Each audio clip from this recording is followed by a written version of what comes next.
So today I'm going to talk to you a little bit about design theory, otherwise known as CREP. What we're going to do is we're going to obviously look on web development all this semester, but as we're developing wonderful websites and the like, we are going to think about design from the very beginning. It's very important that we use good design to do the best at getting our information across and just practicing good practices. All right. The book we're going to use is the Non-Designer's Design book by Robin Williams. I have some copies in the classroom for you to refer back to as the semester goes along. But I've designed this brief overview of the concepts, and really everything I've used in this presentation comes directly from this book. The author of the book talks about good design. It's easy. You just got to learn the principles. There's only 4 of them. We're going to talk about them. You got to recognize when you're not using it, and we're going to help each other out. We're going to be critiquing each other's websites and our work, and we're going to be watching what others are doing, and we're going to point out when they're following and not using the design principles that we know.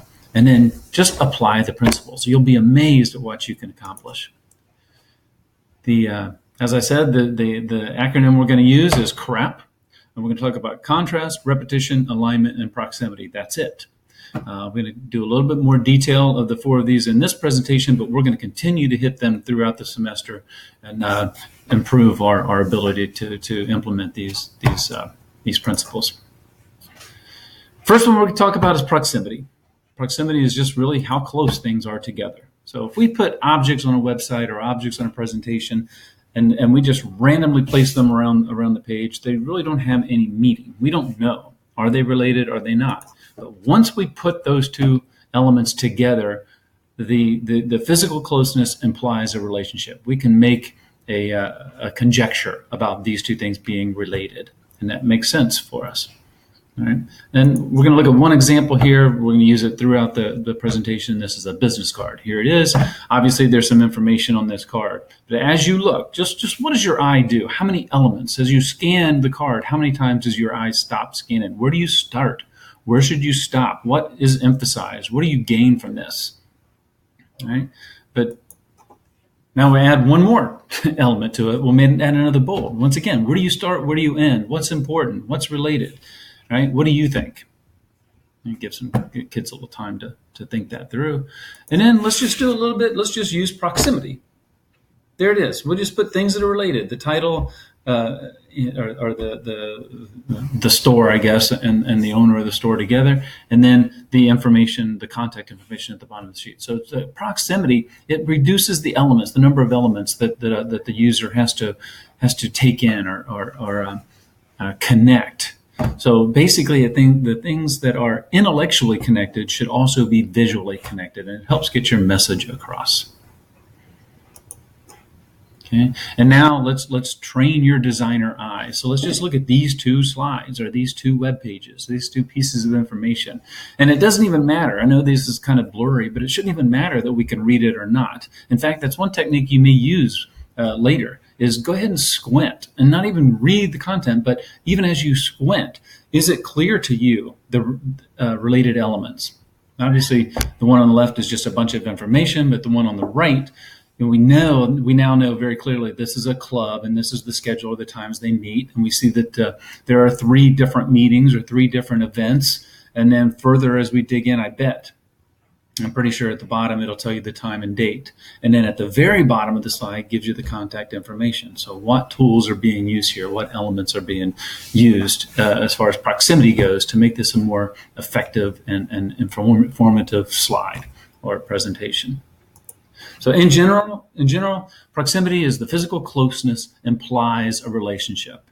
And intellectually connected items should also be visually connected to make it simple for your user. And then when we go to get this done, what do we do? What don't we do? The basic purpose of proximity is to organize. Limit the number of elements, make it simple for the user to see important information and those items that are related and look at them together. And remembering that squinting helps identify those elements at times. Some things to avoid equal distribution of white space. You may not know what white space is. I'm sure you can figure it out, but we'll really dig into that later. But once again, people tend to like to make things symmetric or use equal amounts and pretty simple the way a Word document be typed out. No, don't do that. Avoid unintended relationships. Just like we put things that are related together to make them seem more together, we don't want to put two things that are not related, put them together, which makes them blind. Now your user's puzzled. Why in the world are those things together? And just avoid simply filling empty space. I know my corners are wide open here. I know I got some open space on the right-hand side, but there's no reason to put something there. Only put things there if they're needed to be there. So that's proximity. Alignment is our next item we'll look at, and alignment is something aligning the text. So here's one. We're back to our original card, and just get in the habit of drawing lines. Either actually taking out a pen and paper, or pencil and paper, and drawing the lines, or just visually. Where are they? And you see here, there's nothing really aligned. It's still just randomly putting stuff on the slide or the website as we go. And then what we did before, we'll do the same thing. We got proximity going here, but really we also center aligned. So now the eye magically, or not magically, just easily goes from the title or the store and the owner down to the contact information. But we can do one better than that. All right. Now we can take it one step further, and instead of center aligning, we can right align, or left align, or justify, they sometimes call it. And what this does, you'll notice along the right hand side, it gives a stronger alignment, which means it gives it a cleaner and more dramatic feel to the slide, and a little bit more professional, I believe. Once again, we'll look at another one here. As we design web pages, you'll be confronted with the need to put a lot of information on one page. Here it is. All right, but compare that to the next page that is better aligned. All right, it just calms and clarifies. So look at that. Where do your eyes go? What's important here? But now, okay, we got a little proximity going on here, but we really have those. In this case, a bunch of left alignments, which just makes it more dramatic and more and clarifies the information. And I would give you the time, and we'll do this in other activities, but I'll show you these two slides, and you tell me what are the elements here: proximity, and as well as alignment, and how does it affect the overall view. So once again, nothing should be placed arbitrarily. Every item should have a visual connection with something else on the page. Alignment is about unification. So if you want to unify, connect, or interrelate, you create a visual tie between the elements, or a line. And strong alignment can be sophisticated, formal, and it can be fun. Or it can be serious even. Do's and don'ts, just be conscious. Why did you put it here? Why are these things aligned? Right? Look for opportunities to align, even when they're far apart. Avoid using multiple alignments on the same page. That can be confusing. And then let's break out of centered alignment. Let's do right justified and left justified, just to be a little bit more dramatic, a little different. And because that strength of that edge strengthens the layout in general. All right. So we've got proximity, alignment, now repetition. Repetition. Let's look back at the original slide. What can we do? Well, how can we use repetition here to enhance? Where does your eye go? Where does your eye go when it's done reading? And now if I look at the next slide and I put another bold, now where does your eye go? What's most important? And even when you're done reading, where do your eyes go? What happens? All right.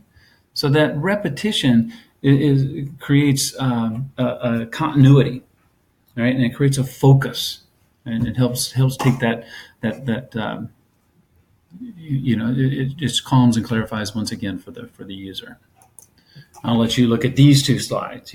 What do we use? I mean, the easy things to do to change in repetition are headings and subheadings and titles, colors and fonts and designs.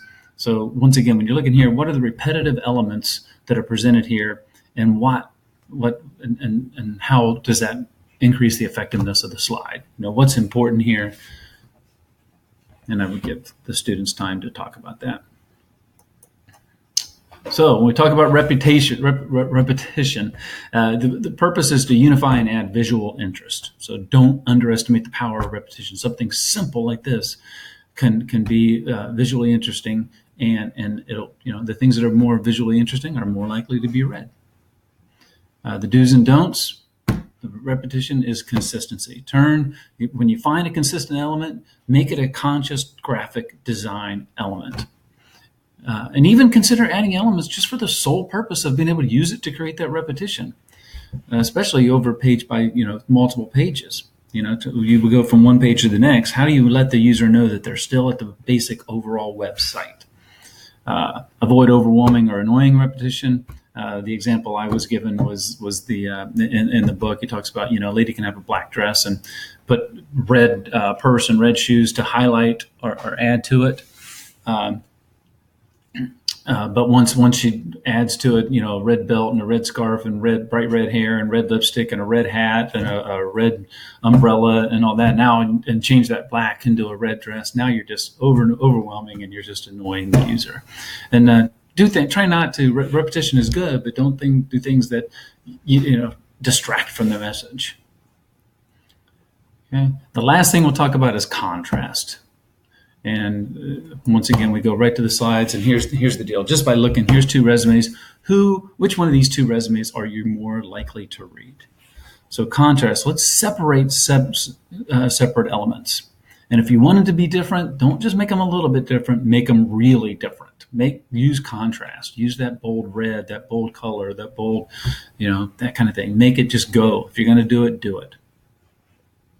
And I can show you another slide here. Once again, which one of these pie shops are you going to go to? And it makes sense. The somebody needs a hug kind of thing. It kind of rolls. It takes the eye to the important things, and it highlights what's important, and it takes the pressure off, and it's just aesthetically pleasing. And if it is pleasing for somebody to look at, they're going to read it.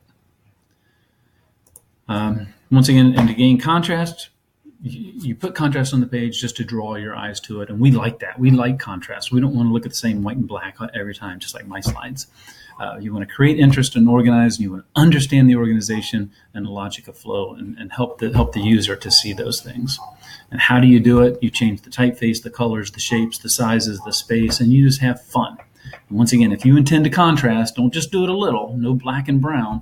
Make it big. Make them red and black. Make it something big that people it'll stand out and people will notice. All right. And then the last thing you'll see is, I just want to review again. It's CRAP. It's contrast, repetition, alignment, and proximity. These should be some things that we use in our everyday language quite often. Enjoy.